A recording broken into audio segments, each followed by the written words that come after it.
Hi everyone, I hope you're all well. Welcome back to my channel. My name is Catherine and this is Raspberry Reads. I've been off sick for a little while, and to be perfectly honest with you, I'm still not feeling very well, but I've been really missing recording videos for you and I didn't want to fall too far behind, so I'm going to do my December wrap up for you today, and you'll just have to bear with me as I have a little bit of a croaky voice. December, understandably, was not a very productive reading month for me. I only read 4 books, or should I say I only finished 4 books in December. But that's okay. I was really busy with Christmas and birthdays and all sorts of fun, festive things. And I have to say, it was not a very memorable reading month. I was quite distracted throughout what I was reading or listening to. And just looking at the 4 books that I've jotted down, I only gave the highest ranking I gave was 4 stars. And I think that was being pretty generous, actually, because I don't remember a lot about these books. But in any case, I would still like to share them with you. So the first book that I read in the month of December was Homegoing by Yaa Gyasi. And this is, I guess, a historical fiction work, and it's set across lots of different time periods and different places.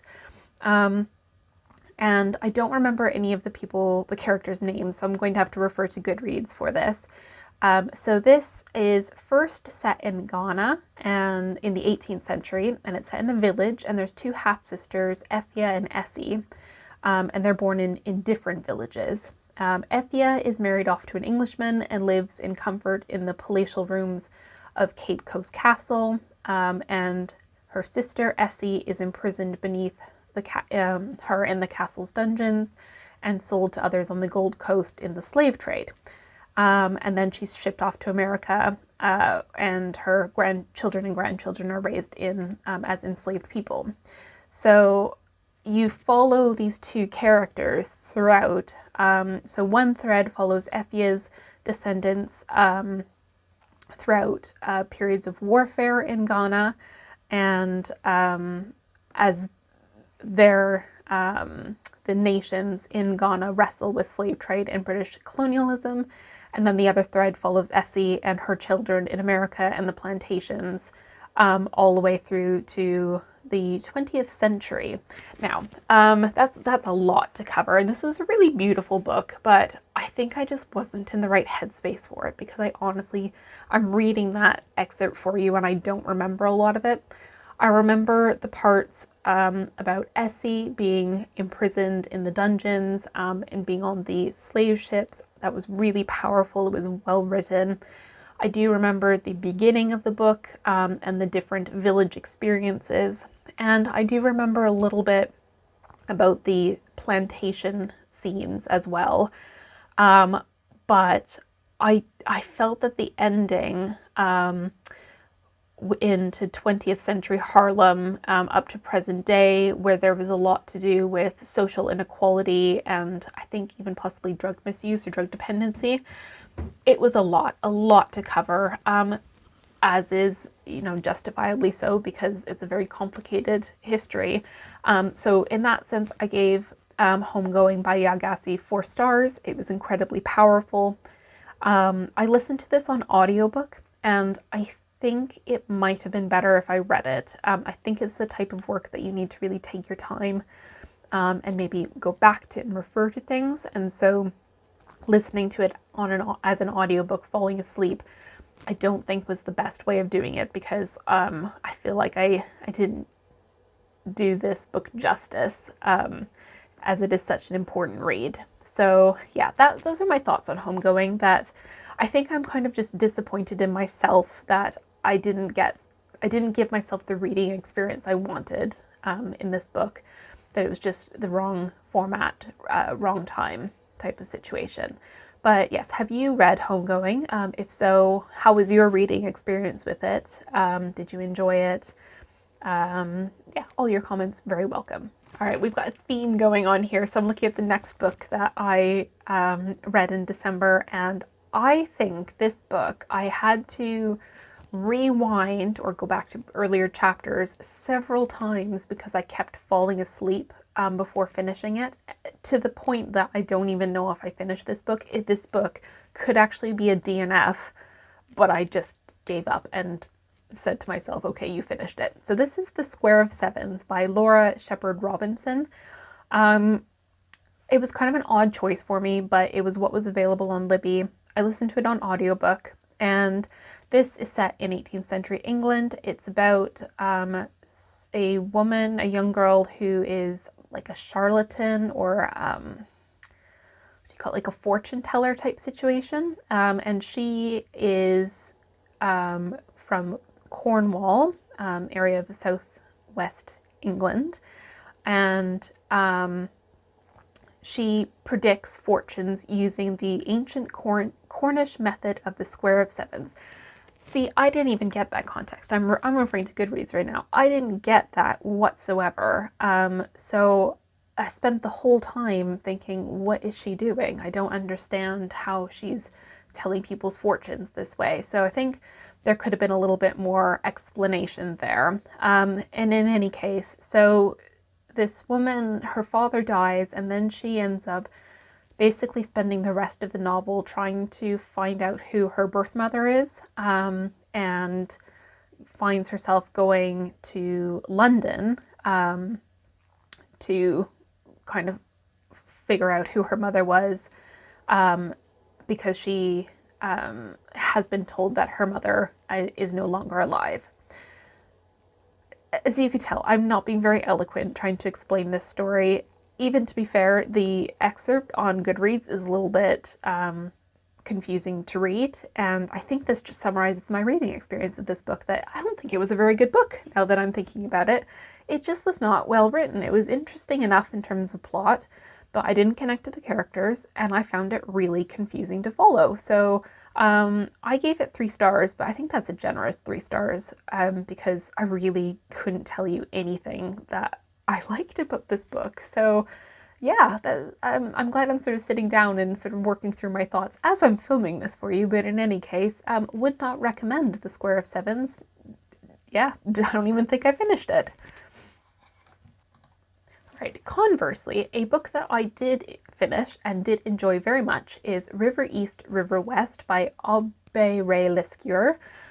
So this is a book that is kind of like reverse immigrant story, and it's an American woman, a white American woman, who is raising her half Chinese daughter in China, and this is in the early 2000s, but it also goes back into the 80s to look at how the mother and the daughter's birth father met.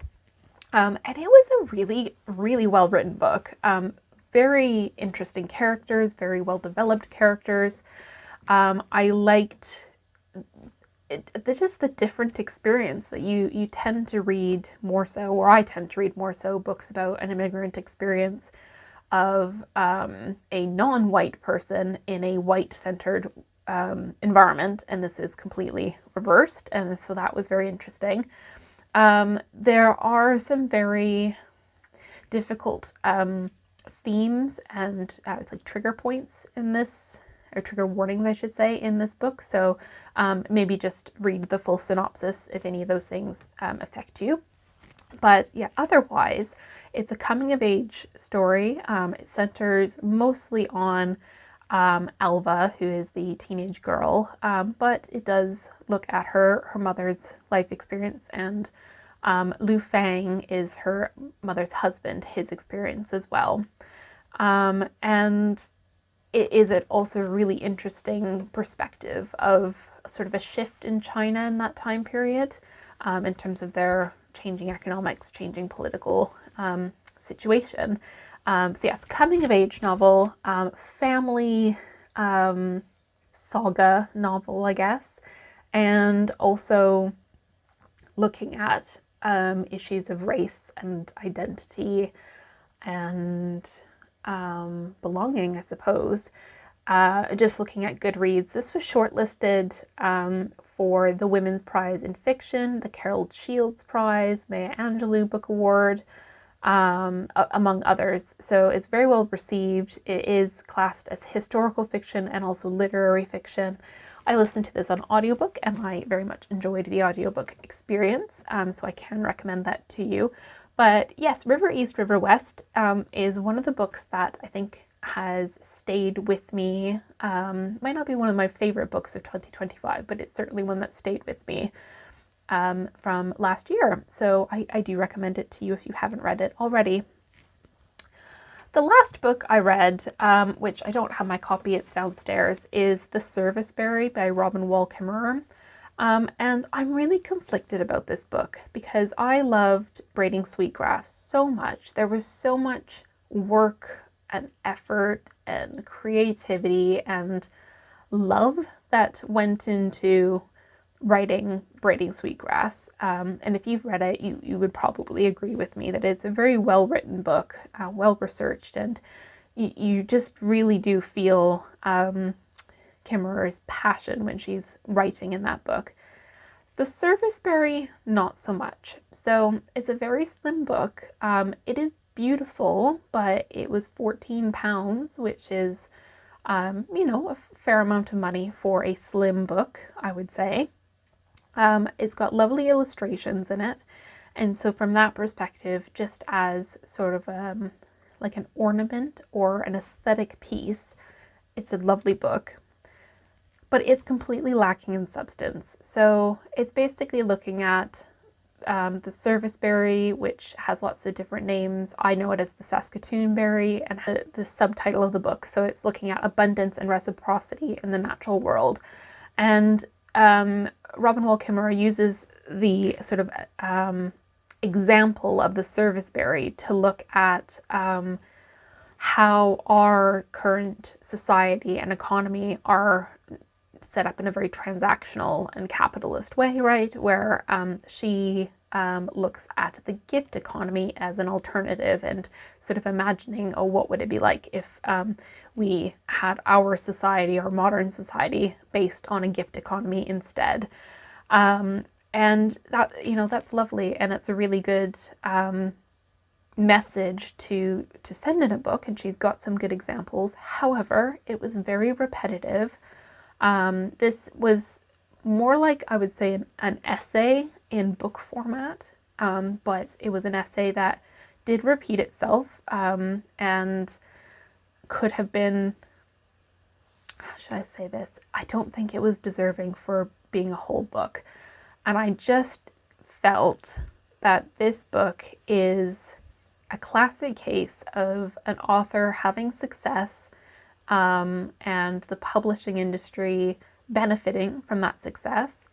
And this is just my hypothesis, that Robin Wall Kimmerer was then pressured into writing another book and publishing a book not too long after Braiding Sweetgrass, and came out with something that was more to do with hitting the mark, the publishing mark, rather than a well thought out message in a book that needed to be, publicized. I'm not really explaining myself well, but basically I think it was basically a money-making book rather than a book that had a well thought out message long enough to justify being in a book. So The Serviceberry is unfortunately one of my biggest disappointments of last year. I'd wanted to read it for so long. I bought it new in hard copy. It's been sitting on my shelf. I won't get rid of it because it is beautiful, but I just felt let down by Robin Wall Kimmerer on this one. And I think I'd like to go back and read her earlier work, which I think is on Moss, but I could be mistaken, to kind of redeem her a little bit in my books, so to speak. So yeah, that was the last book that I read in December, and it was a little bit of a letdown. And then I kind of paused at the end of December because I was busy with Christmas. So this is my wrap up for my December reads. It was a little bit of a letdown, but I'm not going to let that detract from the fact that I had a really fabulous reading year in December, and I've already posted, in fact my last video that I posted was my favorite books of 2025, so if you haven't already seen that one, go and check that one out, because that does illustrate that although these books were not highlights for me, there were some fantastic books that I read in 2025, so much so that I couldn't limit myself to only 5 books. I think it was 12. So with that being said, if you've read any of these books, please let me know your thoughts. But otherwise, I hope you're all well. I hope you are enjoying whatever it is that you're reading, and I will see you soon in a new video. Take care. Bye.